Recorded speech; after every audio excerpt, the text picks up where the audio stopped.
Salut à tous, re-bienvenue dans la bande AD+, le talk show du trail et de l'ultra trail. Je suis Nicolas Fréré du média Distance Plus et je vous invite à écouter la deuxième partie de notre épisode 56 spécial débrief de l'UTMB 2024. Si vous n'avez pas encore écouté la première partie, n'hésitez pas à faire marche arrière car il ne faut surtout pas manquer notre long entretien avec Vincent Bouillard, le vainqueur surprise de la 21e édition de l'Ultra Trail du Mont-Blanc. Nous sommes revenus sur son exploit et avons passé près de 2 heures ensemble. Vous verrez, c'est passionnant et disons-le, inspirant. Dans cette deuxième partie du débrief UTMB, où nous passons en revue les autres faits marquants de l'UTMB, de l'Ultra Trail du Mont-Blanc 2024, je suis accompagné de Stéphane Brognard, Ludovic Collet, Hugo Ferrari et Nico Martin. Bonne écoute. La bande AD+, le podcast du magazine Distance Plus, présenté par Nicolas Fréré. Allez, on poursuit avec les faits marquants de cette UTMB. On a longuement parlé avec Vincent Bouillard, mais on a d'autres faits marquants à voir, comme cette époustouflante réussite de Katie Schide. J'ai repris ce qualificatif parce que je trouve juste Katie qui a écrasé la concurrence. Vous allez me dire si je me trompe de cette UTMB, 22h09 pour les 176 km et 10 000 mètres de dénivelé positif. C'est du jamais vu, hein, ce temps-là, même si les parcours changent un petit peu. Il y a des petites nuances d'année en année. Ça reste un temps assez incroyable. Elle a beaucoup couru au tout début avec les garçons. À Saint-Gervais, elle a pointé même devant son conjoint Germain Grangier. Et donc, deuxième victoire sur l'UTMB après 2022 pour Katie, qui fait suite à sa victoire sur la Diagonale des Fous, à sa victoire au Colorado sur la Canyon Endurance Trail, ou encore sa victoire évidemment à la Western States, qui avait elle aussi été assez impressionnante. Nico, qu'est-ce que tu as pensé de la performance de Katie Schide ? Ouais, une performance vraiment énorme, devant de bout en bout, un start hyper rapide, puisque pointé quand même quasiment avec les meilleurs hommes pendant les 4 premières heures. Donc ça, c'était 4 minutes, je crois, du groupe des favoris au bout de 3h40 de course, à 6 minutes de gym. Franchement, enfin, moi, sur le coup, je me suis dit, ouais, c'est peut-être osé parce que c'était quand même la grandissime favorite et de partir aussi vite, c'est quand même toujours une prise de risque. Et certes, elle a craqué, notamment par rapport au finish vraiment, vraiment très, très rapide de Rootcroft, qui est l'autre course marquante quand même si bien entendu Marianne a fait une super course, mais l'autre course marquante de ça. Après, je sais pas si Ludo a plus d'informations. Moi, j'avais l'impression que Katie, elle boitait beaucoup dans la dernière descente. Elle servait quasiment plus de sa jambe gauche. Donc, je sais pas si c'était juste des douleurs musculaires ou si elle a eu un petit souci physique un peu plus grave. Mais ouais, elle fait une saison 2023 et 2024 absolument monstrueuse, quoi. Et à l'image de Vincent Bouillard, sans en faire trop sur les réseaux sociaux, elle est très discrète. Ouais, bah après, je pense que les réseaux sociaux, quand on passe le cap aussi d'être performant comme ça, on est aussi peut-être moins obligé de communiquer parce que finalement la communication vient de ses performances. Même si t'as pas envie de communiquer, on communique pour toi. Je pense qu'aujourd'hui on a plusieurs types de personnes, mais il y a ces personnes-là qui sont pensent plus passionnées par la pratique.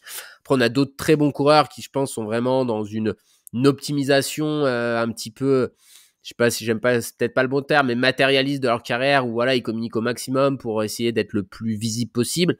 Et c'est pas bien ou mal, hein, c'est juste un choix et ça leur permet aussi, même quand ça se passe moins bien sportivement, d'être quand même visible. Mais ouais, c'est sûr que ce côté, Katie, c'est quand même la grande classe, quoi. Elle se prépare, elle arrive, elle écrase. C'est quand même du vrai sport de haut niveau, quoi. En tout cas, On a l'impression qu'elle ne se rate jamais.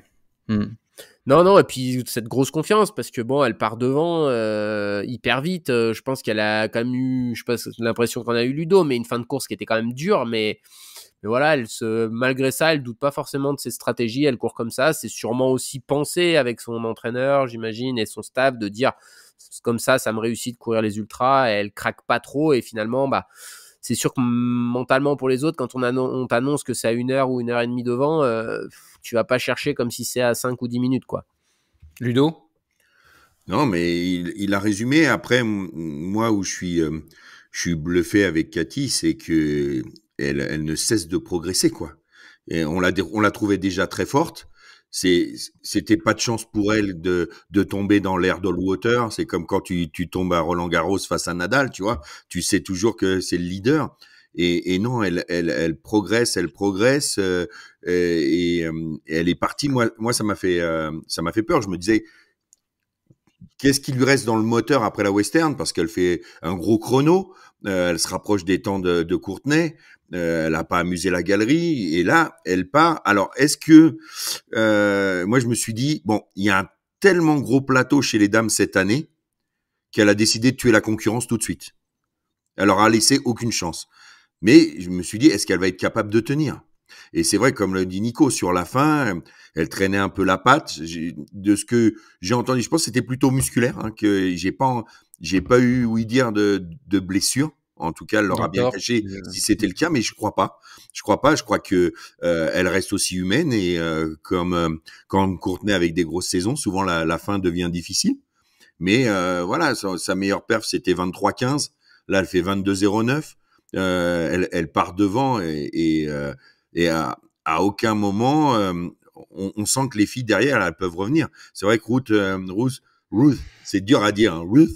Ruth fait un final de fou. Martin m'avait dit, écoute, elle est préparée comme jamais. Faut vraiment que tu la mettes sur ton podium. Moi, je voyais plus une Marianne encore plus costaud. Bon, elle fait 3 derrière. Il y avait se blessant encore, avec des douleurs aux ischios encore, elle fait du Marianne dans le texte. Ça. Mais encore une fois, on a envie de voir Marianne en pleine santé pour voir ce qu'elle a dans le ventre, ce qu'elle est capable, jusqu'où elle est capable d'aller. Parce qu'en 2022, Katie a affaibli à un moment donné. Elle a affaibli dans la montée du Grand Col Ferret où Marianne a été en capacité de la rattraper. Cette année, elle n'a pas laissé cette opportunité-là aux filles derrière. Non, mais c'est ça. Je crois qu'elle a tué le match tout de suite. Après, il faut être capable de pouvoir le faire. Hein. Elle l'a fait. C'est pas tout le monde qui est capable de faire ça, mais elle a tué le match et elle est partie avec les garçons. Elle s'est fait plaisir. Quand tu parlais de réseau, je crois que c'est un peu comme ça avec Germain. C'est des gens qui kiffent la montagne, qui vivent.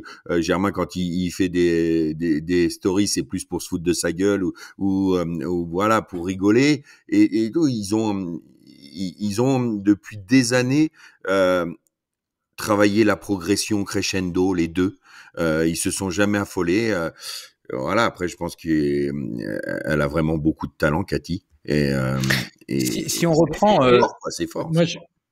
Pardon. Juste, Stéphane, si on reprend son aventure UTMB, UTMB au sens événement, elle débute en 2018 par une 2e place sur la CCC. Elle monte l'année suivante sur l'UTMB 6e place. Bon, année Covid, rien. 2021, 8e sur l'UTMB. OCC. Sur l'OCC 2e, ça c'était en 2023, mais avant ça, elle avait déjà gagné à l'UTMB, puis elle revient gagner à l'UTMB cette année. Donc c'est quand même, on voit la logique de progression qui est permanente, comme tu l'as souligné. Steph ? Écoute, moi je pense aussi que le fait qu'elle soit partie forte aussi, c'est que elle sait qu'elle est forte, elle est dans une démarche de professionnalisation depuis 2017-2018, je dirais dans ces eaux-là, avec Germain, qui se sont aussi rendus disponibles pour entièrement progresser. Ces places n'ont cessé que de l'expérience de la faire progresser. Courtenay n'étant pas là, la porte lui est ouverte. Elle se dit que ça va pas non plus passer des années et des années. Elle est certainement dans un apogée de carrière. On sait, elle est suffisamment intelligente pour savoir aussi que des apogées de carrière, ça dure pas non plus beaucoup d'années, qu'il faut saisir sa chance au bon moment, que peut-être que dans 2 ans, inévitablement, un apogée de carrière, on sait que derrière, ça peut buter. Après des grosses saisons, on voit aussi d'autres athlètes, après des fois 2, 3 très très grosses saisons à très haut niveau, ça commence à buter, voire à... Donc, Courtenay n'étant pas là, si elle prend pas sa chance là, si elle met pas la poignée dans le coin d'entrée, son niveau d'expérience est suffisamment élevé. Si elle le tente pas là, est-ce qu'elle est sûre elle-même d'arriver jusqu'au bout, mais de ne pas le tenter, ça aurait été vraiment plus que décevant pour elle. Elle aurait pu le regretter. Elle le tente, ça passe, ça finit peut-être en boitant. Elle met le doute dans la tête des filles derrière en étant vraiment le cran au-dessus. Peut-être que les filles derrière, elle sait pertinemment qu'il y en a une qui vient d'abandonner, il y en a une autre qui est sa principale rivale, bute aussi. ça donne un quota de confiance. Elle est dans les meilleures années de sa carrière, certainement. J'ai du mal à imaginer. Elle est professionnelle, c'est son travail. Il y a un supplément d'âme collectif de multifactoriel qui lui donne aussi cette possibilité de s'envoler. Et si elle le fait pas là, elle le fait quand, hein, surtout quand on se professionnalise. On a très envie de voir, enfin je dis j'ai très envie de la voir de nouveau face à Courtney Dauwalter sur un UTMB, parce que là on se dit qu'il y aura bataille. Il y a tout pour qu'il y ait bataille. Hugo, je sais pas ce que t'en penses. Bah, c'est exactement ça. En plus, elles ont deux stratégies a priori complètement différentes, puisque Courtney part un peu plus en retrait. C'est un peu les temps de passage de Courtney que je copie au début des courses. D'ailleurs, en 2023, on était à 5 minutes d'écart, même encore à la Fouilly. Et Katy, elle, par contre, est vraiment, vous l'avez dit, à l'avant de la course. Donc, ce serait très intéressant si on pouvait l'avoir en 2025. Ce serait génial. Et toujours, pas oublier que ça peut quand même être arbitré derrière, parce que on n'a pas vu de quoi était capable Anne-Lise Rousset. Blandine était diminuée, donc on reste sur notre fin. Là aussi, ça peut taper fort. Elle nous l'a dit plus ou moins d'entre les lignes. Hein Qui Blandine. Oui, elle était, bien sûr. Une décision n'est prise, mais le plan de match, c'était pas nécessairement de revenir sur cette UTMB, c'était plutôt de s'orienter vers une western, vers une diagonale des fous. Elle l'a fait 2 fois de suite. Aujourd'hui, elle a peut-être envie de revenir avec la pleine possession de ses moyens, puisque comme tu l'as très bien souligné tout à l'heure, elle ne les avait pas cette année, et elle termine quand même à une très belle 5e place. Ouais. C'est ce qui est dur aussi sur cet événement, c'est un an de préparation, et quand ça se passe mal, c'est repartir pour un an. C'est ce qui est vraiment dur aussi. C'est pour ça aussi que certains ne viennent pas, parfois peut-être un peu ce regret-là en tant qu'observateur de pas avoir tous les meilleurs chaque année, mais je pense que c'est un tel investissement que mentalement, il faut, selon ce qui s'est passé, 1 an, 2 ans pour y revenir. C'est François qui l'expliquait bien, il avait besoin de ce temps-là avant d'avoir vraiment l'envie de refaire cette course, parce qu'elle est extrêmement dure. Et on a eu Vincent tout à l'heure. Est-ce que Vincent, il doit revenir l'année prochaine? Je pense qu'il y a que lui qui sait, quoi. Et il faut pas qu'il revienne pour les mauvaises raisons, quoi. Et surtout, attention, on arrive dans un air avec tout ce que l'UTMB met en place, où ça ouvre sérieusement les vannes d'une densité peut-être encore plus grande. Ça va donner aussi des ailes. Il y a une professionnalisation inévitable qui se met à vitesse grand V en place. Une Katy, elle sait pertinemment que tôt ou tard, ça va pas être 1 ou 2 ou 3 avec qui vont se batailler. Il y en aura 10, et c'est inévitable, et ça va arriver vite. Donc, et elles n'ont pas le choix. Enfin, surtout que Katy a voulu se professionnaliser. Il n'y a pas le choix que d'y aller. Il faut performer maintenant, parce que dans 2-3 ans, on ne sait pas tout ce qui va s'ouvrir à une professionnalisation beaucoup plus grande. Et pour moi, c'est inévitable, et je trouve ça chouette aussi qu'elle prenne sa chance au vol, et que le jour où elle se retrouve face à Courtney, elle aura pris cette expérience de cavaler devant tout au long d'une course, et que quand elle va se retrouver avec Courtney, ça lui fera plus peur de courir avec Courtney, qui est peut-être encore le cas il y a 1 an ou 2 en arrière. Je suis dans la cour avec Courtney, et on laisse peut-être la priorité, et qu'après, quand on prend cette confiance-là, et qu'on se dit, attends, moi je sais cavaler devant, et en plus si je pars plus vite que toi, et ça, c'est chouette, quoi. On va arriver à ce genre de battle chez les filles dans des temps incroyables. Et attention, ça va se densifier inévitablement. Et d'autant plus que les filles, pour moi, sont beaucoup plus fortes de cet aspect-là de façon générale. Ça va batailler fort. Donc, elle est dans ces années où il ne faut pas qu'elle perde ses chances, je trouve. En termes de ratio hommes-femmes, alors le nombre de femmes au départ, là on parle pas uniquement des athlètes élites, est en hausse, en légère hausse. On était à quasiment 2700 coureurs au départ, un peu plus de 450 femmes contre 2200 hommes. Il y a encore un déséquilibre à l'UTMB. Mais évidemment, les taux d'abandon. Alors, j'ai pas le pourcentage, mais les femmes abandonnent infiniment moins. Sur les 457 femmes, il y en a 126 qui ont abandonné. Et sur les 2000, j'ai peut-être une bêtise, sur les 2239 hommes, 592 ont abandonné. J'ai comme l'impression que c'est plus que ça. Ouais, c'est plus que ça. Il y avait 1000 abandons. Ouais, il y avait 1000 abandons. J'étais sur un brouillon là, et effectivement, je me rends compte en le disant qu'on était à 1001 abandons, je crois même, au Oui, total. à cause d'Hugo 1001, Ferrari. Ouais, je suis le 1001e.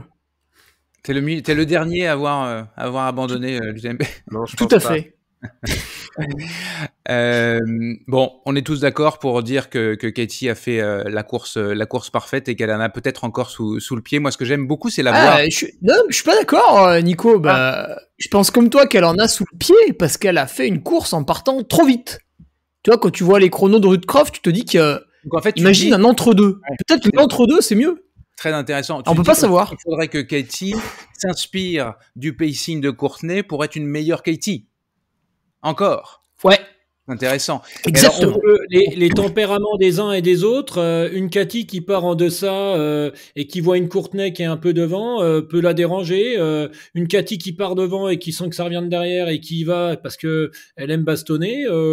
C'est des tempéraments des uns et des autres. Et je pense pas. Et est-ce que Cathy, et ça ce serait intéressant d'avoir le débrief, est-ce qu'elle est pas aussi dans la configuration comme Vincent nous l'a expliqué, qu'elle ne se soucie guère des autres et qu'elle est véritablement dans sa propre partition, et que finalement enlever une pensée parasite comme Courtney lui permet de véritablement dérouler la partition comme elle l'entend, sans avoir l'intérêt pour l'autre. On ne sait pas tout ça, et ça, ce serait intéressant de lui poser ces questions-là. Enfin, c'est mon avis. Alors, j'avais déjà invité dans la bande AD+, et Katie m'avait répondu remercié en disant que elle ne se sentait pas de tenir une conversation avec nous en français. Ce qui est faux, puisqu'elle a parlé pendant 80 km avec Simon Gosselin. Mais un jour, j'arriverai à la convaincre de venir nous jaser. Nico, avec Germain, tiens. J'ai ton information, Nico. Ouais. C'est la première année où il y a autant d'abandons chez les dames. On est à 42,25% d'abandon chez les dames et on est à 35-37 chez les hommes. Ah, tu veux dire qu'il y a plus d'abandon chez les femmes? Oui, c'est la première année. Okay. C'est ça, l'inverse d'habitude. Cette année. Ok. Ce qui est rare. Okay. Très intéressant. Alors pourquoi? Ça, est-ce que c'est difficile de Est-ce que de le trouver plus grand nombre de femmes, peut-être certaines moins expérimentées, des premières fois, et voilà. Est-ce qu'elles sont allées plus souvent sur le salon, comme nous aurait dit Hugo? Ouais, puis ça jouait chez les dames. Je trouvais que ça jouait bien dès le début, quoi. Même Blandine, elle était partie sur un rythme pas forcément très rapide, mais quand même déjà très correct. Donc ça fait un peu comme les hommes, ça tabasse, quoi, tout de suite. Hugo, t'as pas l'impression que les femmes sont parties pour le coup plus vite proportionnellement par rapport aux hommes, parce que tous les athlètes qui étaient devant ont dit que ça partait tranquillement cette année, que c'était parti tranquillement. Pas moi qui le dis, hein. Je l'ai entendu plusieurs fois, notamment Mathieu Blanchard qui disait les filles sont parties effectivement, hein, le chrono est pas très rapide sur les premiers points de passage. Après, il faisait un petit peu plus chaud, donc il faut aussi peut-être se mesurer. Mais d'habitude, il y a pas de femme autour de moi pendant plusieurs heures. Tu vois, Courtney, elle revient typiquement, elle est jamais loin, mais elle revient après Courmayeur. Et là, elle était deuxième, troisième, quatrième dame. J'ai trouvé que c'était beaucoup plus dense à l'avant. Ruth-Croft, vous en avez dit deux mots. Qu'est-ce que vous avez pensé de sa course en mode remontada? Mais c'est pas une remontada, comment dire, tout était prévu. Elle a vraiment fait un pacing ultra précis, scientifique, puisqu'elle a utilisé un data scientist pour faire son pacing. Ils ont eu un petit peu peur, je crois, de le mettre en place parce que ça impliquait d'être vraiment conservatrice sur le point de départ avant d'enclencher la machine tranquillement. Sauf qu'elle a appliqué à la lettre le plan et ça a fonctionné. Je crois qu'ils ont 2 ou 3 minutes d'écart par rapport à ce qui était prévu sur le pacing. Nico? Ouais, moi j'ai eu l'impression, je caricature à l'extrême, mais qu'elle a fait un Chamonix Pratford de pré-fatigue et puis après une OCC quoi. Vraiment quand elle est arrivée, moi j'étais à Champélac, c'était Ouais, je l'ai vu aussi. Ouais. C'était un niveau lunaire. Enfin, j'ai revu des images là dans la semaine de Mathieu Delpech qui a fait une vidéo sur sa CCC. l'allure à laquelle Mathieu sort, pour ceux qui connaissent là du ravito, ça fait un petit bout de goudron, là ça monte pendant 15 mètres là pour sortir du ravito qui est assez raide. La différence entre l'allure de Mathieu à cet endroit-là et l'allure de route, c'était, elle est sortie, ça allait, elle est arrivée dans le faux plat montant. Bon, j'ai pas vu les 4-5 premiers, mais c'était de loin la plus rapide de tous les autres que j'ai vus. Et elle est sortie, je pense, elle courait c'était impressionnant, à 14-15 km/h. Ouais, 14-15 km. Moi, au bord du lac, je l'ai filmé pas très longtemps. Et puis, j'étais quand même en forme. Bon, je suis un piètre coureur, mais quand même, je suis capable de faire quelques mètres à une vitesse raisonnable. Et j'hallucinais, en fait. Je me dis, je pourrais pas la tenir très, très, très longtemps. Ouais, puis alors qu'elle avait vraiment 130 km dans les pattes. Ouais, non, mais vraiment, t'as eu l'impression que je sais pas où ils avaient décidé d'enclencher, mais que voilà, elle a couru genre en mode pré-fatigue, rando-course, vraiment, je me mets jamais dans le dur, et puis switch, et là j'y vais. Et on a vu aussi le moment où elle dépasse Marianne, et où c'est bien sûr c'est une attaque pour lui saper le moral, mais au-delà de ça, le rebond qu'elle a, la capacité qu'elle a à mettre de la puissance qui se dégage à ce moment-là de la course, on est quand même dans la montée de la Flégère. Non, c'était remarquable physiquement. Et puis, moi, où je suis presque plus impressionné que la perf de Cathy, c'est que Cathy, bon, elle part devant, elle prend des risques. Après, elle est vraiment, voilà, je suis devant, je mène la course. C'est quand même un fort levier motivationnel. Là, la route, c'est la confiance de dire, au moment où je vais y aller, ça ira et je vais peut-être pas revenir devant. Mais après, si elle a couru quasiment dans son pacing qu'elle avait calculé, elle a sûrement pas de regrets, elle pouvait sûrement pas battre Cathy et donc du coup elle fait deuxième. Non, franchement, j'étais impressionné, surtout qu'elle a pas une expérience quand même monumentale. C'est la première 100 miles, hein. Non, elle avait fait la western quand même déjà, je crois. Oui, mais un premier 100 miles de montagne. Ouais, mais voilà, elle avait pas à son 3 ou 4e UTMB, donc non, vraiment, vraiment bluffé de cette confiance. Et ouais, c'est inspirant aussi de voir une des top athlètes mondiales capable encore une fois, on en reparle, mais de faire sa course dans sa bulle, faire abstraction des autres. Et voilà, on le dit souvent, mais les autres, c'est vraiment le petit levier supplémentaire à un moment donné pour te tirer. Effectivement, l'accélération qu'elle met dans la Flégère, s'il n'y a pas Marianne, elle la met pas. Mais sinon, tout le reste du temps, c'est ma course. Et ça, c'est quand même important. Alors, je pense que la plupart des amateurs font leur course, parce qu'ils sont pas en train de chasser un classement. Mais c'est vrai que je suis admiratif d'avoir cette confiance en soi pour être capable de faire ça. Et c'est souvent ce qui manque aux gens pour réussir ces longues courses longues. C'est d'être sûr de soi, d'avoir confiance en soi. L'un des meilleurs exemples dans la longévité, c'est Ludo. Ludo, il part derrière et puis il fait sa course, quoi. Il fait 21 heures à peu près chaque année. Ouais, c'est ça. Et accepter, Ruth, qui est habituée à être première sur la plupart des courses auxquelles elle participe, d'accepter d'être 6e, 7e pendant un temps, d'accepter ça quand on est une championne. J'imagine que mentalement, ça doit pas être simple de rester dans le plan de match.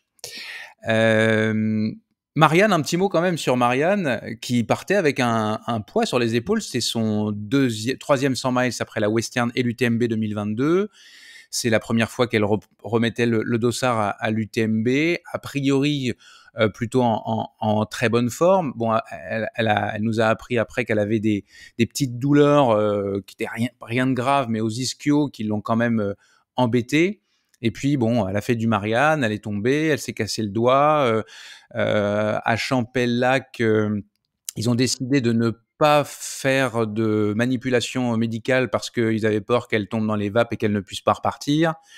Mais bon, elle a tenu malgré les douleurs. Un petit mot sur Marianne. Qu'est-ce qui se lance, Ludo? Je crois que t'as tout résumé, en fait, dans la question. C'est Marianne a fait Marianne. Moi, j'espérais, je l'avais mis vainqueur, dans mon pronostic. De toute façon, tous les pronostics, j'ai eu tout faux, mais je m'en régale d'avoir tout faux. Parce que les scénarios, mais je la sentais forte. Je pensais pas que Cathy partirait encore plus fort. Et puis, même si Martin m'avait dit, fais attention, Haute est vraiment, vraiment, vraiment en grande forme. Maintenant, on va voir ce que ça va donner sur le 100 miles comme ça, mais elle est vraiment bien.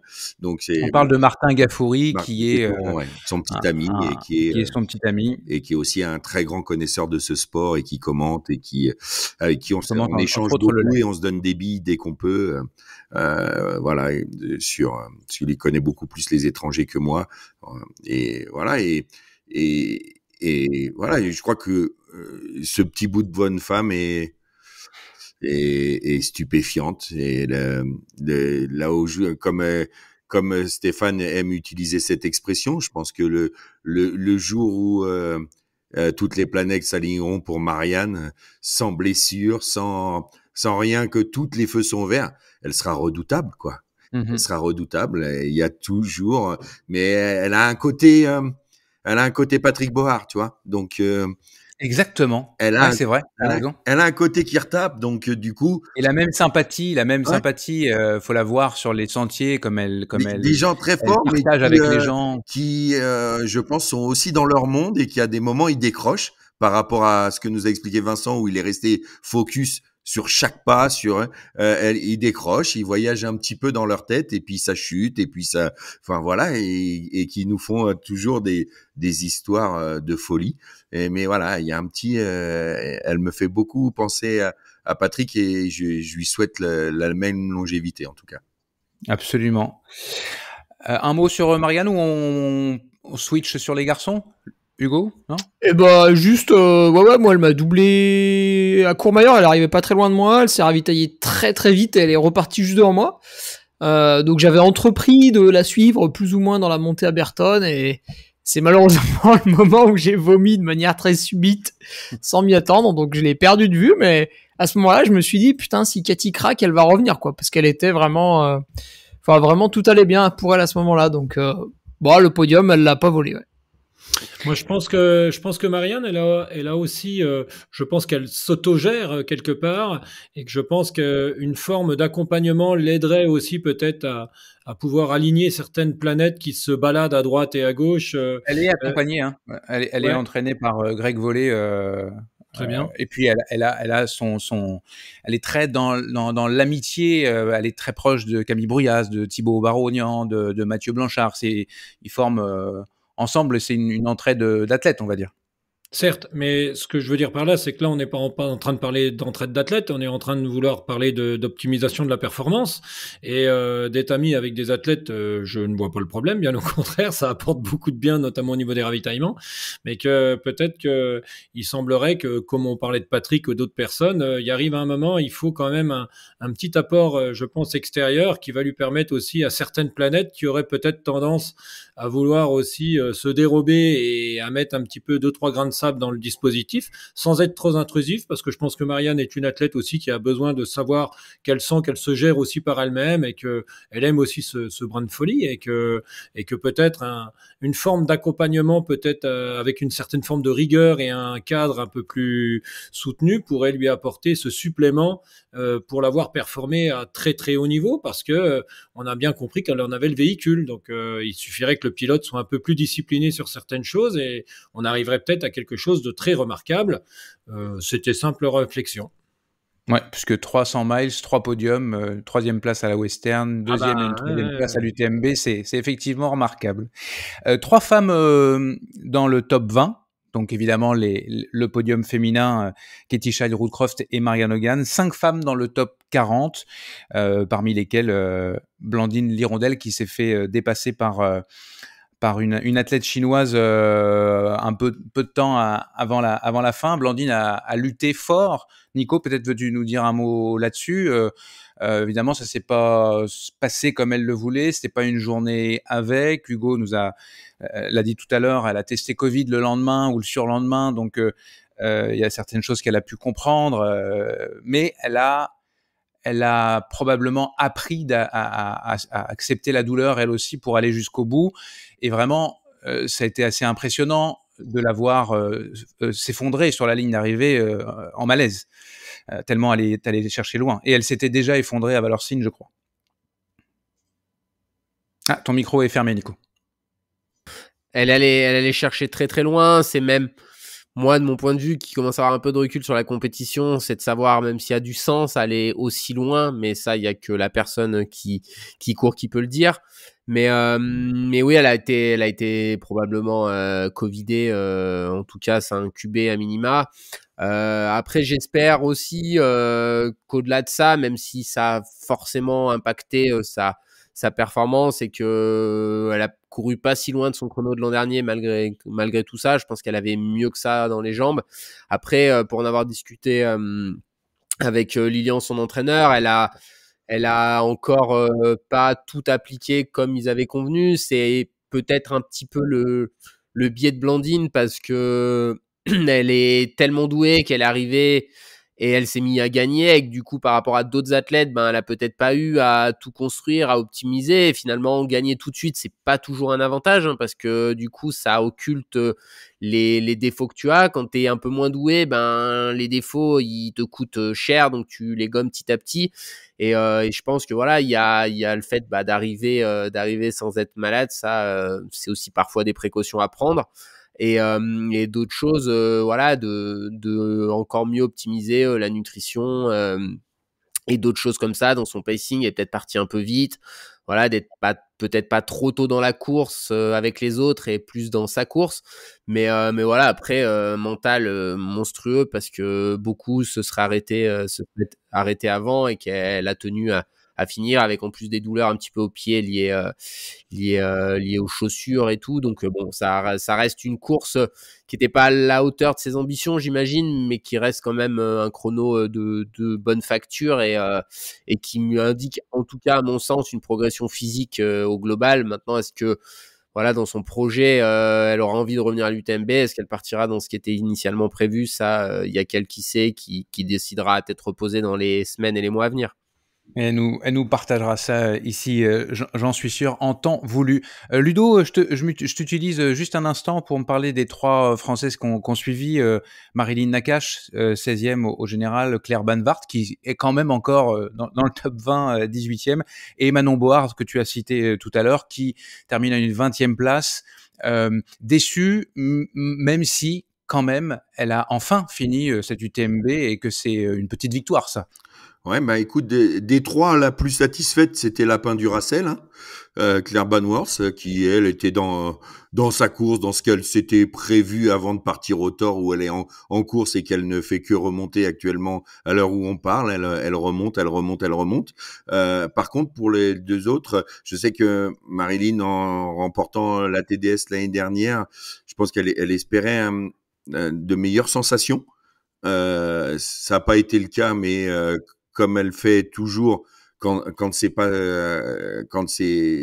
les meilleures sensations, elle profite d'être dans la montagne, elle profite de courir, de faire ce qu'elle aime. Donc elle est arrivée quand même avec le sourire. Et puis Manon, qui est comme tu dis, qui a conjuré le sort et qui voulait vraiment aller au bout parce qu'elle ne s'en serait pas remise psychologiquement de pas finir l'UTMB, mais qui est loin, très très très loin des attentes et de ses attentes, hein, et de l'entraînement qu'elle a pu fournir et de tous les sacrifices qu'elle a fait. Mais voilà, elle est jeune, j'espère qu'elle va rebondir. Elle était très fatiguée de retrouver sa maman, son papa, son homme, tout ça lui a fait beaucoup de bien. De voir que son père était encore capable de faire des choses incroyables à 60 piges, ça lui permet de relativiser. Et ils ont passé je pense aussi que ça va rester gravé en prévision de la diagonale bientôt. Ils ont couru, je pense, quelque chose comme 75% de la course tous les deux, ou à proximité. C'est pas rien. Ouais, c'est pas rien. C'était un peu le but aussi. Patrick avait envie de vivre ça avec sa fille. Il continue à être dans la passation. Et voilà. Et ça, après, Manon n'a pas pu suivre. Il est parti. Maintenant, c'est vrai que j'ai pas vu Manon. Est-ce que je la verrai à la diagonale ou pas? Je sais pas. Je sais qu'elle était très très fatiguée, donc voilà. Patrick, pas de souci. On s'est donné rendez-vous là-bas pour fêter son anniversaire. J'espère que Manon va reprendre de la fraîcheur mentale, du poil de la bête, et du poil de la bête, et que je la retrouverai là à la diag. Mais ouais, elle va. Je suis pas inquiet. Elle va apprendre. Elle va apprendre. Moi, je suis pas sûr que ce soit une bonne nouvelle que tu la voyes à la Diac, de mon point Oui. de vue Oui, d'entraîneur. de coach, je suis d'accord avec toi. Je suis d'accord. Toi, selon toi, Nico, il faut qu'elle termine sa saison là et qu'elle récupère une bonne fois pour toutes. Il y a après, bon, on est sur un truc public, donc on va pas rentrer dans les détails, mais je pense que Manon a besoin d'un temps assez long avec moins de charges d'entraînement pour reconstituer un petit peu ses capacités, parce que là, je la trouve, et c'est les résultats qui parlent, mais quand même sur une pente qui est un peu descendante, parce que les ultras, c'est pas anodin, et il y a certaines choses qui ne reviennent pas en juste quelques semaines, et qu'à un moment donné, il y a qu'une chose qui te permet de retrouver tes pleines capacités, c'est un repos relativement long. Et alors bien sûr, après, là, on parle que de performance. Dans la balance, la performance face à partager avec son papa une diagonale pour son 60e anniversaire, c'est louable aussi de faire ça, même si tu sais que t'es pas à 100%, hein. Toute la vie ne tourne pas autour de la performance, et fort heureusement, mais voilà, si on reste sur ce volet purement performant, je pense que Manon a besoin d'un temps assez long de repos avec moins de charge d'entraînement pour retrouver le haut niveau. Enfin, moi, j'en parle en connaissance de cause, hein. J'étais arrêté 1 an. Voilà, j'ai pas fait des choses dingues depuis ma reprise un peu sérieuse fin juin. Voilà, j'ai des valeurs d'entraînement qui sont pas très loin de ce que je faisais en 2022. Donc, après, j'ai un genou qui est toujours en délicatesse. Donc, je dis pas que je vais faire les mêmes perfs qu'en 2022, mais je fais des séances d'entraînement où je suis vraiment très proche. Et donc, du coup, il y a des moments donnés, je suis persuadé que le repos, c'est le meilleur des entraînements, quoi, pour se reconstituer. Et que très souvent, la mauvaise réponse des gens, c'est de croire qu'on n'est pas performant parce qu'on s'entraîne pas assez. Et chez les athlètes élites, c'est très rarement le cas. Alors, il n'y a pas que l'entraînement, il y a tout ce qui va autour. Mais voilà, moi, c'est plus, si j'étais beaucoup plus proche de Manon, c'est le conseil que je lui donnerais. C'est, je pense que repose-toi pour retrouver le tout en haut du classement dans l'année 2025. Je vais vous citer quelques noms et puis on va essayer de commenter assez rapidement. Baptiste Chassagne, 2e de cette UTMB après sa 10e place l'an dernier. Baptiste a été très discret au cours des derniers mois. On a entendu ici ou là certains se moquer, le railler un petit peu, comme si il avait eu son heure de gloire en étant champion de France du trail long l'année dernière et puis plus rien. Et puis en fait, il a travaillé dans l'ombre avec une certaine sérénité, on dirait bien, et il a fait une course flamboyante lui aussi, en n'étant pas pressé de faire lui aussi une remontada. J'aimerais avoir votre avis. Qui se lance ? Ouais, ça fait plaisir de le voir réussir parce qu'il a fait une année dédiée à son UTMB, ce qui est très audacieux. S'il se faisait une entorse et qu'il ratait, il avait rien. 2024 était vide. Et c'est beau parce qu'il a construit quelque chose sur les différents mois qui l'ont amené à la course, et toutes les pièces se sont assemblées. Il a réussi. Enfin, je pense que c'est ce qu'on aimerait tous vivre. Le seul truc un peu chiant là-dedans, c'est comment il va faire les autres années, parce que là, j'ai l'impression que tout a été parfait, et ça fait plaisir, c'est quelqu'un de sympathique, voilà. Et ce qui est intéressant, ce qu'il explique de temps en temps, c'est que donc je le disais tout à l'heure, il appartient maintenant à l'équipe Nike, mais il n'a pas concrètement intégré une équipe. Disons que l'équipe le soutient et il a construit sa petite entreprise autour de lui en allant choisir ses partenaires, ses médecins. J'ai d'ailleurs croisé en faisant le cavé du Brévent son médecin qui est cité parfois dans l'émission, Édouard Sclavo, qui avait bossé récemment sur le surentraînement et le REDES. Voilà, qui est patriote d'ailleurs. Hein. Il a su, très bien. Il a su s'entourer et travailler en chef d'entreprise, et finalement ce podium à l'UTMB peut-être arrivé tôt par rapport au projet qu'il avait en tête, je ne sais pas, mais ça valide cette façon de travailler. Nico ?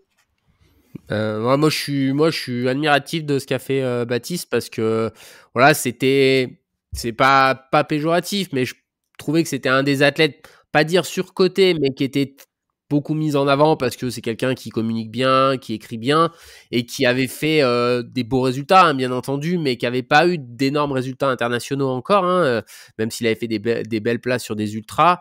Là, le voir répondre présent, c'était après une saison voilà, où il y avait quand même une forme de pression. Il était rentré à la maxi en repoussant un peu sa rentrée, en attendant d'être prêt. Je pense qu'il a gagné beaucoup en confiance en lui, quoi. C'est-à-dire que ça a toujours été, je pense, un petit peu de son point faible, une forme de peu de syndrome de l'imposteur. Et là, je pense qu'il a eu cette confiance en lui pour suivre ses intuitions, ce que lui disait son staff pour voilà arriver près le jour J. Il a fait une course typique de ce qu'il faut faire en ultra aussi pour aller amasser des beaux résultats. C'est que il a pas cherché à être trop dans le match. Alors oui, 20h20, il y a certaines années, si tout s'aligne, il aurait pu faire 4, 5e. Cette année, ça casse dans tous les sens. Il fait une magnifique 2e place. Alors j'espère, je lui souhaite de remporter cette course, mais sans faire offense à Vincent qui était avec nous, mais il est quand même passé à deux doigts d'un inconnu entre guillemets de gagner l'UTMB, hein, quand même, parce que je pense que si on lui avait dit 2e, il aurait été content. Là, je pense il est malgré tout très content, mais c'est vrai que c'est 2e derrière quelqu'un que personne connaissait ou quasiment pas avant la course. Donc j'espère qu'il regrettera pas ce petit côté j'ai été battu par quelqu'un qui était pas connu. Alors peut-être que dans 5 ans Vincent aura un palmarès XXL et que on parlera plus du tout de ça, mais non, il a été remarquable. Je l'ai trouvé hyper frais à la sortie de Champé. Il a dit la course elle commence maintenant. Et ouais, non, bravo à Baptiste parce que c'est toujours dur de réussir un UTMB et j'espère que ça lui donnera encore un peu plus de confiance pour aller glaner plein de belles lignes de palmarès dans les années à venir. Et battu par un 19h56. Peu importe. Oui, non, mais 54. Ah non, mais Vincent a fait une perf monumentale, mais tu vois, c'est un peu différent si on pousse le raisonnement extrême, mais la 2e place de Mathieu Blanchard derrière Kylian Jornet, c'est pas exactement pareil, même si en plus il y avait eu un gros battle, mais Vincent a été monstrueux et c'est pas du tout la perf de Vincent qu'on minimise, loin de là.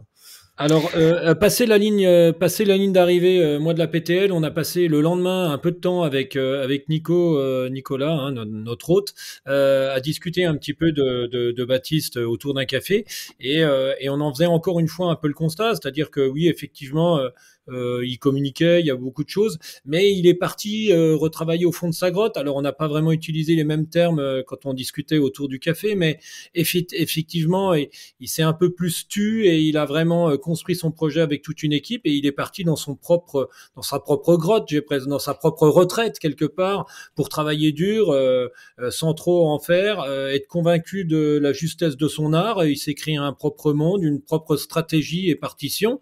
Et il a été nous dérouler ça et nous l'a montré. Je trouve ça, moi ça me plaît ça. C'est ce fonctionnement moi qui me plaît beaucoup, de dire bon, je vais arrêter aussi de passer. On parle du syndrome de l'imposteur, mais enfin en gros, il s'intéressait beaucoup aux autres plutôt qu'à lui-même.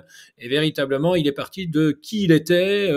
Pour quelles raisons il avait besoin de faire ça. Il a construit les personnes autour qui allaient peut-être étayer sa propre stratégie et qui il est vraiment. Et à partir de là, il a mis en place, sans se soucier véritablement de tout le reste, des candidatons, etc., etc.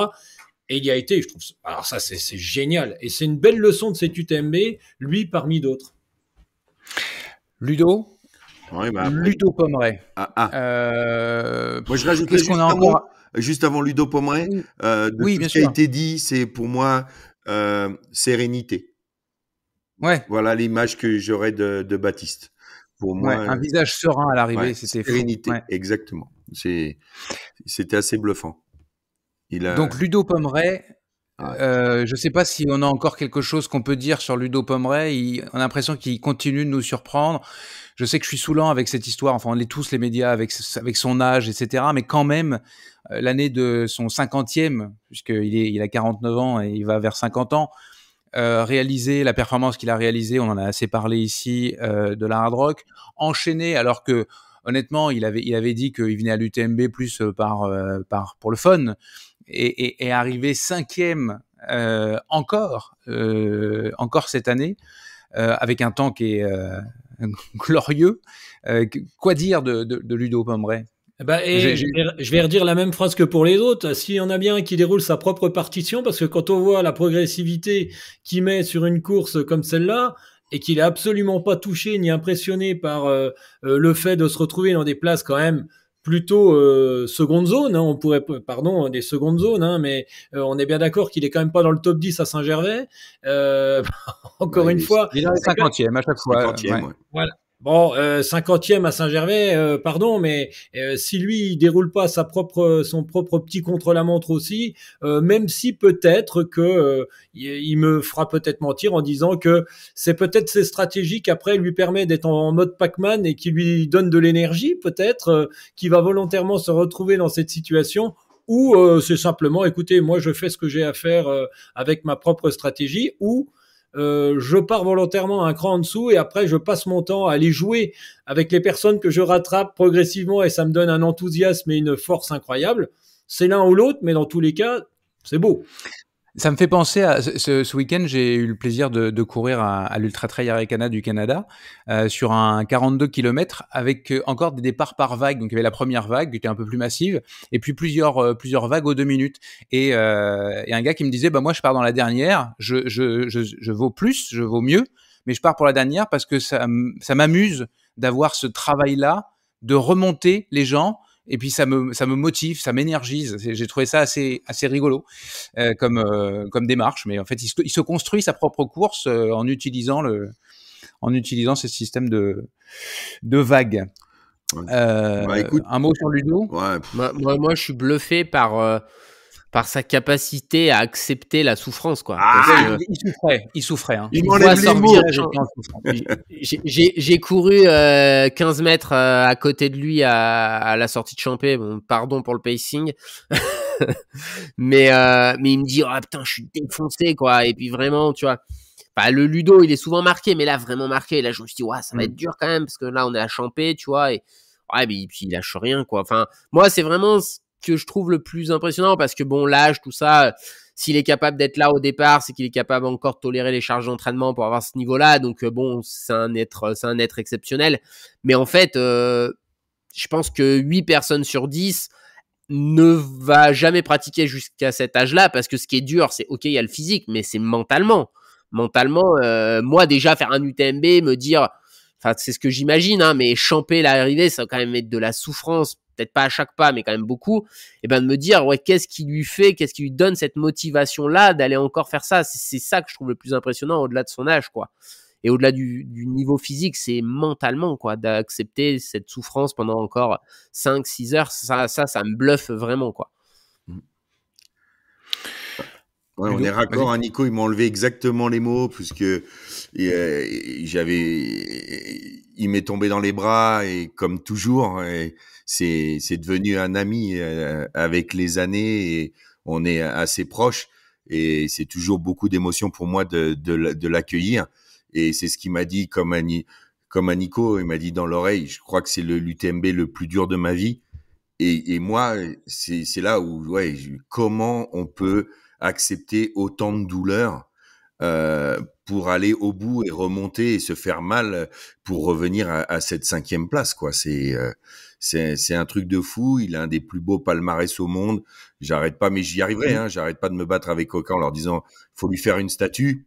Et j'espère qu'on y arrivera, qu'il ait une statue, parce que pour moi, il est hors norme, et je suis très très content pour lui parce qu'il m'a quand même précisé, malgré la souffrance, il m'a dit, dans toute ma carrière, j'ai galéré, j'ai toujours eu des courses très difficiles, et j'aurais eu au moins une fois dans ma vie une course où tout s'est aligné, la Hard Rock, où là, j'ai fait un temps extraordinaire en prenant du plaisir du premier mètre au dernier mètre, et il me dit, j'aurais au moins connu ça une fois dans ma vie.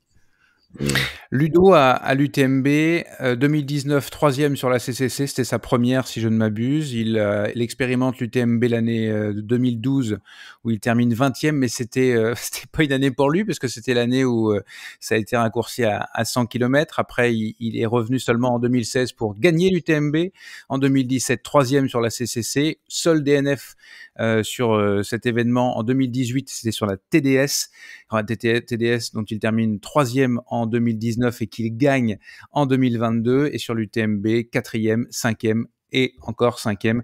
Ouais, voilà, et puis très le bluffant. Poulidor, hein, le Poulidor, pour moi, une des courses les plus dures au monde, je le dis à chaque fois, mais il fait 3 fois 2e au Grand Raid avant de le remporter main dans la main avec Daniel Young. Enfin, Oui, alors, c'est une course hyper dure. Il y a été à chaque fois avec des grands noms devant qu'il a été chercher, des gars qu'il a dépassés. Il lâche pas jusqu'à Colorado et dans la descente pour ceux qui connaissent, mais il lâche pas jusqu'au bout, jusqu'à la Redoute, quoi. Quitte à c'est reprendre très des places. Enfin, impressionnant. ouais, il est impressionnant. Et il est bon aussi sur la Western States, même s'il a été un peu moins aux avant-postes, il fait systématiquement de très belles places et Et de au, très beaux, au championnat du monde, il a fait 3 fois 5, 6, Ouais. 7, je crois. Non, il est Tout le temps là, quoi. Le pilier de l'équipe qui malheureusement, si je dis pas de bêtises, a jamais eu la chance d'être officiellement champion du monde, mais qui a toujours répondu présent. Ouais, c'était la valeur sûre. Le problème, c'est qu'il répondait toujours présent, et les fois où les autres répondaient présent, bah, ils étaient 3 devant lui, donc du coup, il n'était pas officiellement champion du monde, mais ouais, c'est quelqu'un qui se trouve jamais. C'est vraiment, vraiment impressionnant. Et je pense que c'est lié à cette force mentale-là. C'est-à-dire que rien ne le démobilise. Et même s'il n'est pas dans une journée de fou, ben, il se bat. Et il est vraiment impressionnant là-dessus. Ouais, et puis encore une fois, là, on a parlé à chaque fois, on parle souvent des compagnes. Et sa femme a un rôle déterminant à chaque fois. Aussi, elle est là, c'est sa famille, enfin, c'est important pour lui et il a pas envie de leur déplaire. Enfin, toi, il donne le max. Après, je le répète souvent, mais moi, ce qui m'impressionne beaucoup, et plus encore aujourd'hui que la plupart des athlètes se protègent pendant la semaine UTMB, c'est qu'il est là. Il est là, on le voit, il rigole, il va même à la soirée Oka. Encore cette année, il est allé à la soirée Oka de la veille de l'UTMB. Alors, il reste pas jusqu'à minuit à la fermeture, mais il est là. Il a une espèce d'énergie Ouais, et supplémentaire, puis en soirée, de il est là. sérénité. En soirée, C'est ça. il est là et il tient le très très haut niveau. Ah ouais, je le Et dis. il n'a pas peur Je de la t'aime, douleur. Ludo Pomeray. Hugo, j'aimerais que tu me dises un petit mot sur Arthur Joyeux-Bouillon, que tu connais bien, je pense, et qui fait un 3e top 10 en 3 UTMB. Encore quelqu'un qui a tendance à parfois être moqué parce que on trouve qu'apparemment il en fait pas, il n'a pas assez de réussite, mais quand même sur cette UTMB qui est son objectif, il se place là. Et également sur Gauthier Bonne Carrière, que personnellement je ne connais pas, mais qui réussit un top, enfin il est 9e. Ouais. Hey, tu n'as pas écouté ma superbe revue de presse où j'ai interviewé Gauthier le lundi après l'UTMB. Malheureusement non, mon pauvre Très Hugo. sympathique personnage, Je le ferai, mais qui monte en puissance et qui, comme Vincent Bouillard, venait de l'ultra en vélo, attention. ok. Bref, Gauthier, quand j'avais vu sa place au Lavaredo, ce qu'il avait fait à Andorre en 2023, je me disais que le mec était costaud, et il a fait une course un peu à la Baptiste Chassagne, mais un degré en dessous, très régulier, une remontée constante, pas de pépins, belle course, rien à dire. Et pour Arthur, beaucoup de choses à dire. C'est complètement inacceptable de la part d'un team manager de laisser quelqu'un prendre 3 minutes d'avance sur un groupe de favoris dans la première descente. Mais Il faut vraiment le maîtriser. Il dit qu'il s'est pas laissé, qu'il était sur son pacing lui aussi. Oui, bien sûr, c'est le record de Jim, 1h48 à Saint-Gervais. Mais non, mais c'est dommage parce qu'en fait, je pense que il méritait le podium cette année. Ah oui. Et ça m'aurait vraiment fait plaisir parce que c'est vraiment quelqu'un de très gentil qui s'entraîne beaucoup, qui a assumé un statut de professionnel avec tout ce qui s'ensuit. Hein. Il passe du temps dans le soin du corps. Alors, on parle pas trop sur ses réseaux, mais voilà, il fait des choses intéressantes. Il est vraiment professionnel dans tous les domaines. Et il aurait dû faire 3e derrière Chassagne. Et au lieu de ça, il part trop vite, il reste devant. Après, il explose, et puis finalement, il se remobilise parce qu'il a une force mentale incroyable, un peu comme Ludo Pomeray. Mais quand tu le vois passer à la Foulie, t'as envie de le mettre dans le coffre de la bagnole, quoi. Je trouve que c'est dommage. Il pourrait faire beaucoup mieux. Je pense qu'il a une grande marge. Bon. Nico, je vais te laisser parler de ton poulain Yannick Noël. Ah, le buffle. On en a déjà parlé ici. Yannick, il se rate jamais. Il est solide, il est costaud. Je pense qu'au niveau mental, il se tient là aussi.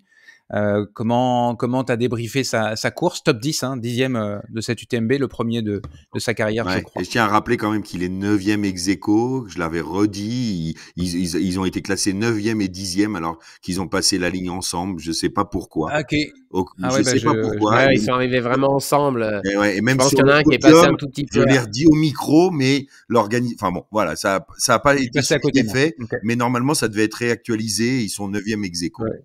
Gauthier, Bonnecarrère et Yannick Noël, ex-aequo à la 9e place. Merci Ludo pour cette correction. Et Yannick Noël qui est normand. J'en profite pour le souligner. Tout à fait.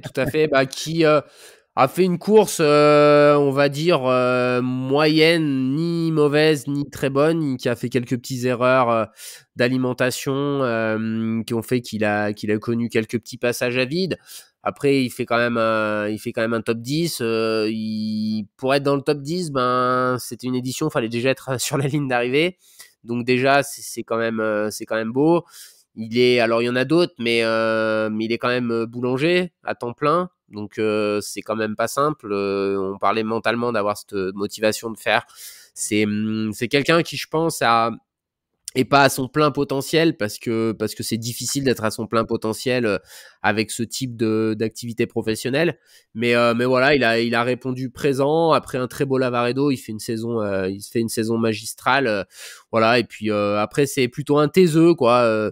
Te dit ouais, voilà, je fais ma course, c'est pas, je pense que c'est aussi des gens qui courent pour les bonnes raisons, c'est aussi pour ça qui répondent souvent présents. Donc moi je suis vraiment admiratif et c'est une chance d'accompagner des gens comme ça qui voilà, ont jamais un mot plus haut que l'autre, se prennent pas trop au sérieux et voilà, et donnent une belle image quand même de notre sport. Merci, et ça fait 6 Français dans le top 10. Encore une fois, je pense que c'était le même ratio l'année dernière. On va parler des abandons dans quelques instants, mais Steph, tu me fais savoir qu'il faut que tu te carapates. Donc, je te souhaite une bonne soirée. Merci d'avoir été là. Et on va terminer. On va terminer l'émission, mais sans toi. Salut Steph. Salut à tous, salut la bande. Salut. Dommage, on venait de commencer. La bande à des plus, le talk show du trail. Ah bah tiens, Hugo, je voudrais terminer avec 2 noms. On pourrait continuer, mais j'aimerais terminer avec qu'on dise un mot sur Thibaut Barognan qui faisait son premier 100 miles. Ah bah il a pas abandonné, lui. Tu voulais parler des abandons. Non, avant de parler des abandons, Thibaut Barot en introduction 12e, et de ton frangin Aubin Ferrari que tu es allé voir. L'histoire est belle quand même, malgré tout. Ouais, responsable de mon abandon. Voilà, responsable de ton abandon, ou qui t'a permis de trouver une bonne excuse. ouais, diront-ils. Ouais, c'est ça. Thibaut Barot, d'ailleurs, avant, puisqu'il a terminé 12e et ton frangin 14e. Qui a un mot à dire sur Thibaut qui fait... Thibaut, j'aurais pas mis ma main coupée qui passe la ligne d'arrivée quand même. Okay. Parce que la CCC, il a fait une fois podium, 2 abandons. Tu te dis, bon... déjà sur 100 bornes, c'est un peu chaud. Puis il avait préparé l'UTMB, mais au final, il avait pas tant borné que ça. Alors je me suis dit, tiens, peut-être qu'il est sage. Et effectivement, il a réussi une belle course. Alors il a coincé à la fin, il a souffert, il est passé de la 7e à la 12e place. Mais moi, il m'a surpris. Je pense que niveau résilience, il a pas laissé sa part au chien. Et puis, il n'a pas eu de soucis digestifs qui était le principal problème potentiel pour lui, puisque ça arrive souvent dans les eaux des 80-100 km. Il en avait souffert, je crois, aux 90 du Mont Blanc. Mais là, alors, je vais pas dire qu'on a discuté, mais je l'ai croisé juste avant de faire l'interview de Marianne pour Distance Plus au café juste à côté de la ligne d'arrivée. Puis je lui ai demandé... je lui ai demandé comment il se sentait et s'il avait eu des soucis digestifs, et il m'a dit que non. Et en gros, ce que je comprends, c'est que c'est la vitesse en fait qui a probablement été plus faible que son niveau d'engagement qu'il a habituellement sur les maratrails ou même sur des courses comme la CCC. Et le fait de peut-être être moins engagé physiquement lui a peut-être permis de pas passer à travers cet écueil-là. C'est courant ça. Hein. Que certains athlètes soient moins dérangés quand les courses vont un peu moins vite, c'est des choses qu'on observe régulièrement quand même. Ton frangin, et puis on passe aux abandons. Ouais, Aubin, bah, ça fait plaisir. Il avait abandonné 2 fois la TDS parce qu'il était venu un peu n'importe comment en 2018 et 2019. 2021, il était arrivé sur l'UTMB, c'était correct et il s'est enflammé à un moment donné de la nuit. Derrière, il a eu peur de ce qui suivait, il a arrêté. Alors là, on s'est dit, bah, putain, dis donc. 2023, il était bien. Il avait chanté à tue-tête qu'il abandonnerait pas. Et il a arrêté parce qu'il avait mal aux jambes. Donc là, on était quelques-uns à lui en avoir un peu voulu dans la famille. Alors pas méchamment évidemment, mais on s'est dit putain, il est bien gentil. Et cette année, grosse réussite. Ouais. Et ça fait plaisir parce que il avait fait une grosse saison. Donc on s'était dit, ben Aubin, tu pars doucement, voilà, tu vises une finish line, tu pars plutôt sur un pacing un peu 24 heures, quoi, un peu en deçà, on va dire, de ce que t'es capable. Et l'animal, une fois lancé, bah il était plutôt sur un rythme 22-30, donc il a, je crois, quasi parfaitement respecté le plan que moi j'avais fait pour 22-30. Il était un peu plus rapide, alors il s'est tapé la cuisse, j'ai pas trop compris, il est allé voir 2 fois les secours, bon c'était très long, puisque les secours sont moins dans une optique de performance que le coureur, ils sont dans une optique de soin, ce qui est tout à fait normal, et il arrive en 22h32, donc vraiment ça faisait plaisir, parce que lui a été vraiment très, il a été beaucoup plus déçu que heureux à Chamonix. Et là, bah là c'est chouette quoi. Ça me fait penser à sa 7e place, au 90 du Mont Blanc de 2018, où là aussi moi j'avais fait une entorse terrible, de double arrachement ligamentaire, donc un peu les boules. Et derrière il avait fait cette très belle place en 2018, et là ça me fait penser à ça. Donc vraiment très heureux, et il y a plus qu'une chose à faire, c'est passer la ligne tous les deux, voilà. Ouais, il y a comme quelque chose. On n'a jamais réussi une course ensemble. C'est jamais arrivé. Quoi faire pour que ça arrive? Il y en a toujours un qui. Est-ce que ça t'a. J'imagine que si tu as eu le courage de venir à l'arrivée, c'est que ça t'a fait plaisir, mais est-ce que c'est dur de rater et de voir. Enfin, de pas pouvoir fêter, en fait, tous les deux, en famille, vos deux victoires, entre guillemets, vos deux UTMB, qu'il y en ait un qui soit déçu, quoi. Ouais, très franchement, j'étais très déçu, mais en fait le cerveau switch complètement et j'étais vraiment dans l'euphorie pour Aubin. J'ai même d'ailleurs dormi comme un bébé après. C'est plutôt les jours d'après où tu sais quand t'es un peu seul chez toi et qu'il y a personne autour, où là tu gamberges, mais sur le coup non vraiment mentalement j'étais à fond derrière lui. Le lendemain on s'est encore refait un resto à midi. Et après, bah, c'est sûr, pareil, le lendemain, je suis allé voir les arrivées de quelques copains, là, le dimanche matin. Et même si tu es content pour eux, c'est vrai qu'à chaque fois, tu vois tous ces coureurs qui arrivent et tu te dis, bah ouais, mais moi, j'y suis pas arrivé. Donc c'est vrai que ça gamberge un peu, mais sur le coup, non. Ok. Allez, on termine avec les abandons. C'est un des sujets majeurs, je trouve, de cette UTMB. Enfin, en tout cas, depuis 2016, où il y avait eu cette canicule qui avait fait des dégâts. Je pense qu'on n'a jamais eu un aussi haut niveau d'abandon chez les athlètes potentiellement les plus performants. Je les ai cités un peu tout à l'heure, mais on attendait de voir évidemment Jim Wemsley pour le doublé, le Britannique Tom Evans, ou encore Mathieu Blanchard, Germain Grangier ou Aurélien Dunant-Palaz. Aucun de ceux-là ne sont arrivés. Il y en a plein d'autres qui ont abandonné. La question, c'est pourquoi cette hécatombe? Qu'est-ce qui s'est passé? Est-ce qu'il y a une explication du nombre d'abandons cette année en particulier? Nico, pour commencer.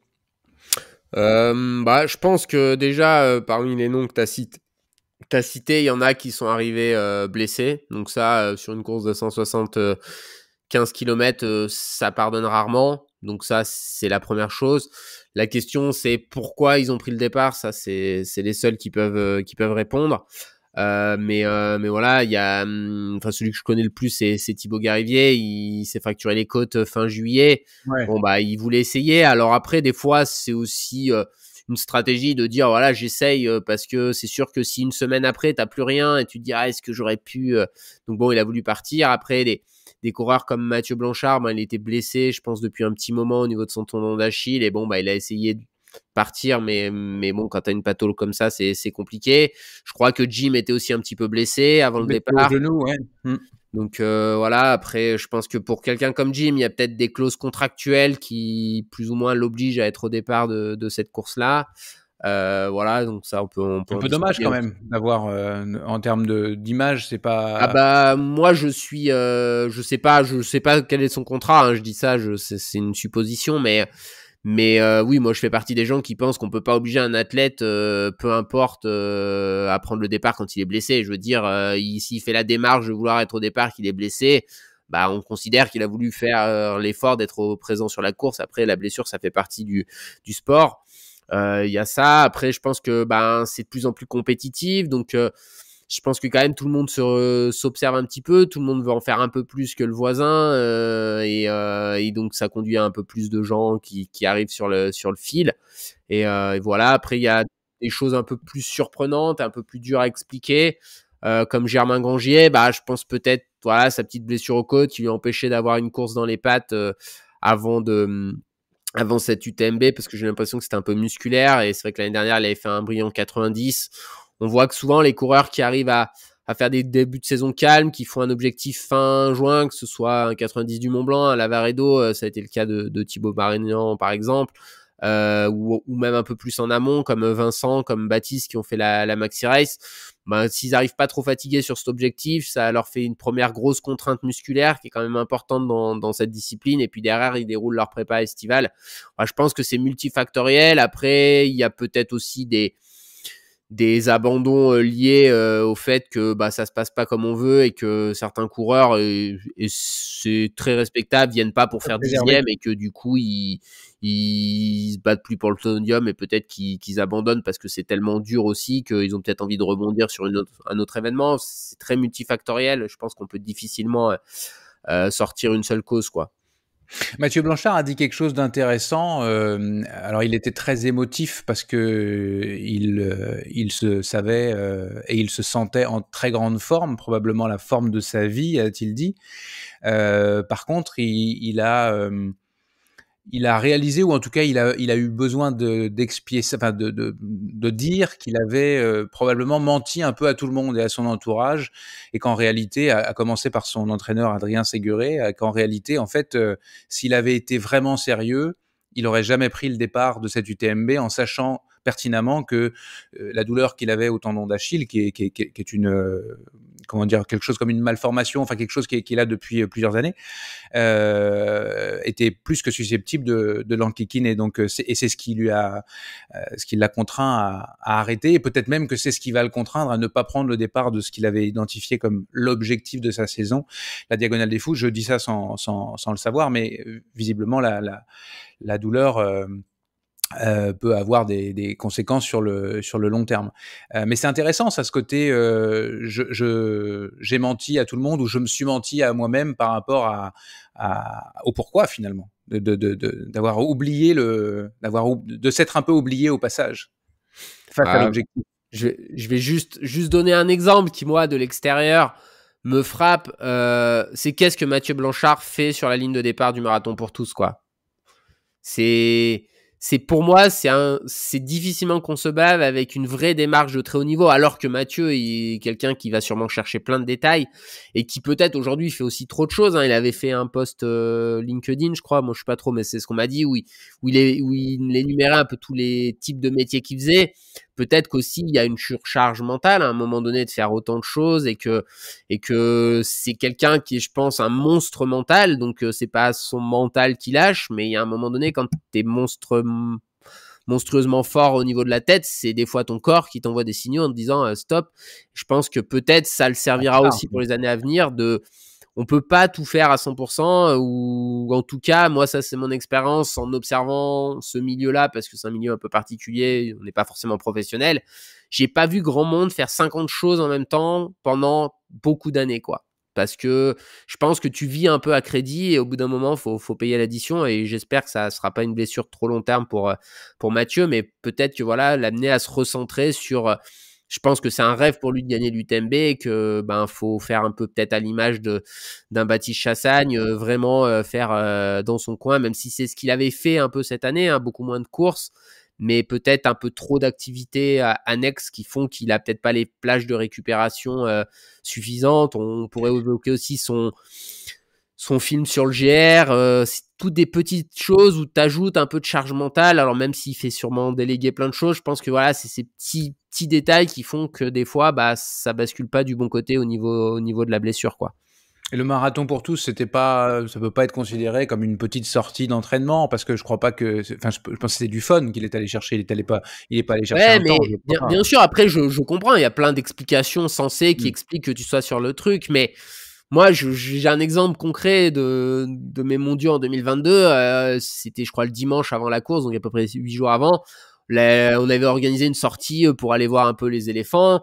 Bah moi, j'étais tellement dans un mode de compétition que, en fait, non. Moi, le dimanche, on fait pas entraînement, je me repose, quoi. Je vais pas passer la journée dehors à passer du temps debout. Bien sûr que c'est insignifiant en termes de fatigue, mais ce petit truc fait que peut-être, j'en sais rien, ce jour-là, quand à un moment donné, je suis au fond du trou, peut-être que ça aurait basculé du mauvais côté. Et c'est ça, pour moi aussi, avoir une démarche de très haut niveau, qui est pas forcément toujours une démarche saine, hein, qui peut être une démarche privative sur certains aspects, mais c'est ça aussi peut-être le très haut niveau, c'est d'aller chercher ces petits détails. Après, il y a sûrement d'autres choses qui peuvent expliquer ces blessures, mais bon, voilà, trop de charge mentale, c'est pas jamais très bon, quoi. Intéressant. Dans le cas de Jim Wemsley, ça bruissait. Enfin, on avait des informations les jours précédents, comme quoi il était clairement blessé au genou et qu'il n'aurait pas les capacités. J'ai trouvé ça dommage qu'on sache en fait que d'une certaine manière, il n'irait pas au bout avant même que le départ soit donné, même si ça n'a pas évidemment été officiel. C'est des choses qu'on entendait au fil de nos discussions, mais c'est un peu gênant, on va dire. Ne serait-ce que pour les observateurs, enfin je veux dire pour les spectateurs. Ludo, est-ce que tu as des explications Après, toi, Nico, tu sais, en général, il est il donne un peu toutes les billes, hein, à chaque fois dans son intervention, et il a pas tort, hein.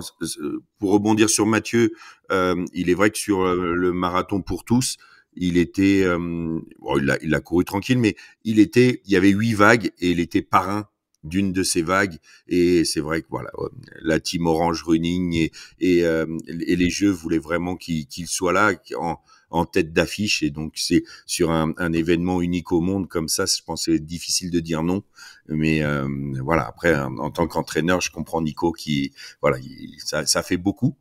Et sinon, pendant des années, on parlait de vraiment de coureurs qui étaient des élites, qui étaient vraiment tous prêts, encore là maintenant, et qui éclataient psychologiquement et qui se faisaient manger par l'événement. Or cette année, j'ai pas vraiment l'impression que ça soit ça. Je suis plutôt d'accord avec Nico. On avait énormément de coureurs, et tu viens de le dire, enfin les deux Nico d'ailleurs. Il y avait beaucoup de blessés, de gens qui avaient déjà des petits pépins, et sur cette épreuve-là, et vu le niveau actuel, tu peux plus te présenter avec un petit pépin. Ça va tellement vite, tellement fort que tout se dégrade. Et comme tu le dis, on était plusieurs dans le secret de savoir que Jim avait mal au genou. Mais bon, c'est quand même le naming Oka UTMB Mont Blanc, que le vainqueur voilà, prenne pas le départ. Enfin, tu vois, c'est toujours un peu compliqué. Mais voilà, tous avaient des petits soucis. Dans ceux qui ont abandonné, Mitrik avait fait une course parfaite au 90, et moi je m'étais dit hein, ouais, que ça allait faire pour lui, parce que souvent sur le 90, derrière on performe quand ça marche bien. Ben là pas du tout, pas de sensation, pas bien du tout. Il arrête très vite. Et il y a, comme le dit Nico, aussi certains coureurs qui se disent bon, on n'est pas dedans, pourquoi se flinguer, alors que la saison ou la future saison approche très vite, et voilà. Donc c'est effectivement, on est dans une discipline qui progresse. Je rappelle que c'est vrai qu'on parle beaucoup de l'UTMB, mais la CCC, j'ai jamais vu une course, moi, avec une densité pareille chez les hommes et chez les femmes, courir aussi vite jusqu'à 70 km sur les 100, 75, où t'as encore les 10 premiers en moins de 4 minutes. Enfin, c'était fou. Et voilà. Et c'est pareil maintenant sur l'UTMB. C'est des Formule 1. Et il faut que tout soit bon. Et c'est des machines qui cassent très vite. Et là, je pense que ça fait partie. Cette année, on a eu beaucoup de casses physiques, ouais. En passant, Ludo, on en avait déjà parlé, je crois, mais ça m'a encore plus frappé cette année, on dirait. Cette CCC est terriblement mal placée.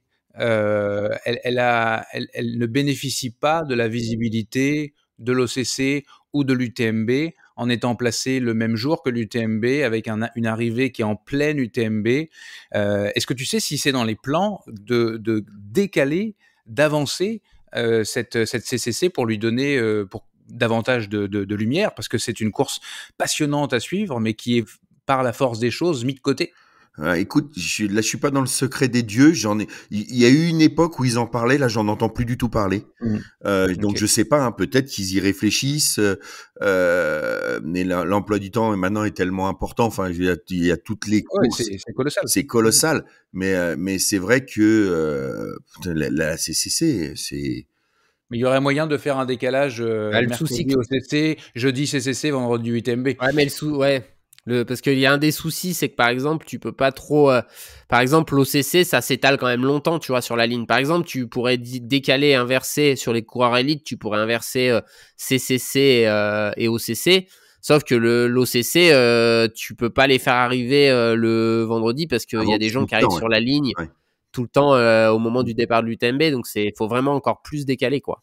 Ouais, c'est je sais pas ce qu'en logistiquement pense parlant Hugo, compliqué. Nico, ce que vous en pensez, mais pour moi, ça a été la course la plus relevée au monde de tous les temps, ce 100 kills. Ah, franchement, moi je suis allé voir sur le terrain. Ah, c'était un niveau, franchement, c'était lunaire, quoi. L'allure de Hayden Hawks, d'Adam Peterman, de Peter Frano dans la partie entre Champé et Trian, je me disais, mais là, l'allure où ils vont à ce moment-là, c'était. Ouais, j'étais derrière Adam Peterman, là, sur un faux plat montant. Je me disais, ah ouais, je comprends pourquoi j'ai pris 13 minutes au championnat du monde. C'était impressionnant. Je pense qu'il n'a pas encore trouvé ses toutes meilleures jambes, peut-être quand c'est dur. Mais ouais, non, c'était vraiment très, très, très relevé. Et c'est vrai que, tu vois, moi, ça fait des années que je vais à l'UTMB. J'ai jamais vu le start de l'UTMB parce qu'en fait, je trouve que bon, c'est très bien le départ et c'est sûrement une ambiance de fou, mais c'est le début de la course, il se passe pas grand chose. Le départ est formidable, hein, mais après tu suis pas forcément le début et c'est vrai que c'est un peu frustrant parce que t'as toujours des proches ou des copains qui courent la CCC. C'est vrai que de pas pouvoir suivre les deux courses, je trouve c'est vrai que c'est un petit peu dommage, surtout que l'UTMB éclipse beaucoup les autres courses, on n'a pas beaucoup parlé, mais aujourd'hui, c'est 3 finales sur le même plan, quoi. Honnêtement, oui, alors il y a quelques très grands noms qui sont plus sur l'UTMB parce que si tu la gagnes, c'est la plus grande course. Mais aujourd'hui, le niveau pour gagner une OCC, une CCC, c'est magnifique. Et Hayden Hawks a été remarquable. Sur cette CCC notamment et puis l'OCC c'est encore peut-être plus dense parce que c'est un format plus court, donc ouais, chaque course peut-être que ça mériterait vraiment qu'aujourd'hui on soit sur peut-être plus qu'une semaine mais 10 jours et qu'on puisse se passer un peu toutes les finales pour que voilà, ce soit un peu plus visible, quoi. Mais bon, après on sait aussi qu'au-delà des courses il y a quand même toute une semaine business autour, donc c'est difficile aussi de mettre des courses le lundi, des grosses courses le lundi, le mercredi et le vendredi par exemple, mais c'est sûr que pour la visibilité de la discipline ce serait un vrai plus, hein. J'en profite pour dire que, donc on a dit Hayden Hawks qui a gagné la CCC chez les hommes et c'est Tony McCann qui l'a remporté chez les femmes après avoir remporté l'année dernière l'OCC, et sur l'OCC c'est Eli Heming chez les hommes et Miao Yao, la chinoise, chez les femmes. Chez les femmes, c'était stratosphérique, c'était la même chose. C'était incroyable. Incroyable. Ouais. Gros niveau. Ah ouais, c'est le chassé croisé entre Tony McCann et mais j'arrive pas, Katarina Milzarvik. Ouais. C'était un chassé croisé à moins de 4 minutes pendant les 8 dixièmes de la course, quoi. Donc c'est quand même fou, quand même fou de voir ça, quoi. Et même si on a brillé à l'UTMB, les petits Français sur la CCC, on a pris fessé, hein. Ouais, sur les formats plus courts, c'était compliqué, hein. C'est vrai que à part Clémentine qui est un peu survolée, sinon pas de top 10 hommes sur l'OCC. Je pense que c'était jamais arrivé de l'histoire de la course.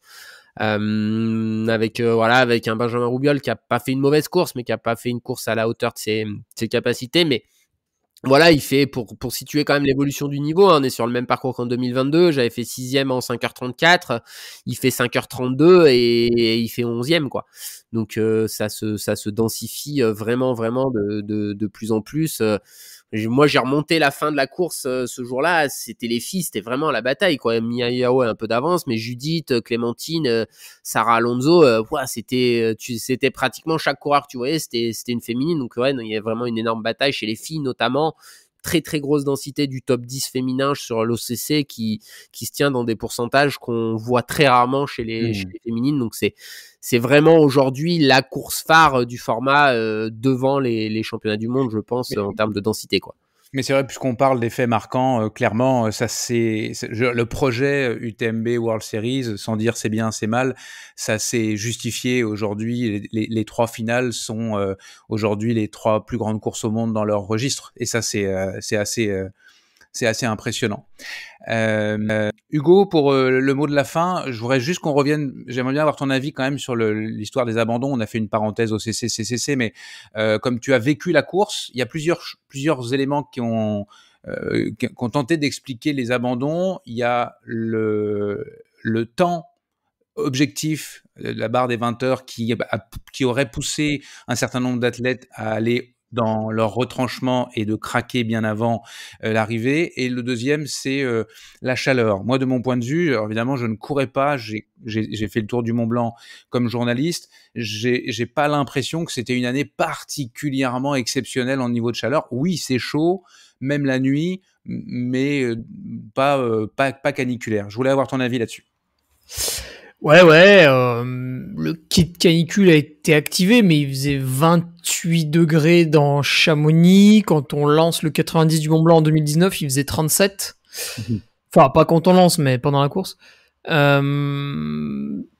pas l'impression que la chaleur ait été vraiment extrême, d'autant plus que visiblement la tête de course avait adapté son allure en allant pas très très vite au début. Donc normalement, beaucoup de favoris s'étaient aussi un petit peu entraînés à la chaleur, même s'ils n'avaient pas tous fait un protocole hyper carré. Et c'est vrai que en fait, on s'était déshabitué de voir tous ces abandons de favoris, mais en 2016, c'était déjà le cas, les années d'avant aussi.